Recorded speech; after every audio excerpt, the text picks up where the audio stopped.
28 moldan, Gənclik moldan, Crescent moldan başlamışam oğurluq eləməyə. Qız olduğum üçün də onsuz da şübhə çəkmirəm də. Yəni hər şey oğurluyuram. Bershkadan, Plan 1-dən, hər yerdən bahalı-bahalı marka paltarlar olsun, aksesuarlar olsun. Kəlbətinlə girirəm, maqnitləri qırıram, götürürəm, geyinirəm, heç nə olmamış kimi çıxıram və qız olduğum üçün şübhə də çəkmirəm.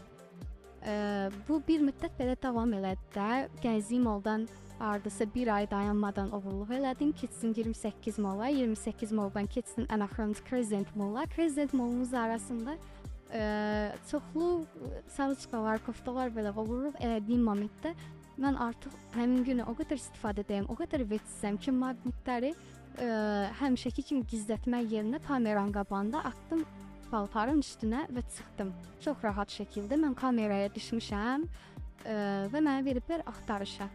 Nömrəmə zənglər gəlir, polislərdən, bölmələrdən, amma mən açmıram. Mən artıq başa düşürəm ki, gələn nömrələrdən ki, mən axtarışdayam da tanıya bilirəm.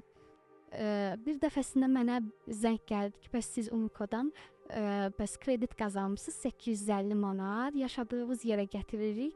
Həmin pulu sizə verməyə, həmin vaxtda həqiqətən pula dəhşət ehtiyacım var. Mən şübhələnirəm ki, bu bir variantdır da, bu çox aydındır. Çünki mən heç bir qeydiyyatdan keçməmişəm, kredit üçün heç nə eləməmişəm. Yenə də mən başımı işlədirəm, yığıram bir banka ki, bəs belə bir zəng gəlib mənə kredit düşür ya yox. Bir bankdan mənə deyirlər ki, yox, sizin adınıza elə bir kredit mövcud deyil. Təbii ki, özümü saxlaya bilmirəm. Düşürəm ki, gəlirəm bəs pulu götürməyə, aşağı düşməyimlə mənə polislər tuturlar, aparırlar bölməyə, oğurluq üstündə. Mənə tutduqları moment üstündə narkotik yox idi. Telefonun tərtəmiz olmağına baxmayaraq, baxan kimi mənə qayıdıb dedilər ki, sən narkotik istifadə edirsən, özü də patı.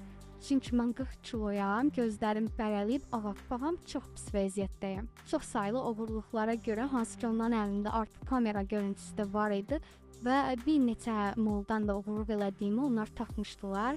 Üstünə də narkotik əlavə olundu, iş oldu 2 qat və mən məhkəmə qərarı ilə zamin buraxıldım və oradan da ailəm məni gətirdi mərkəzə sağalmağa.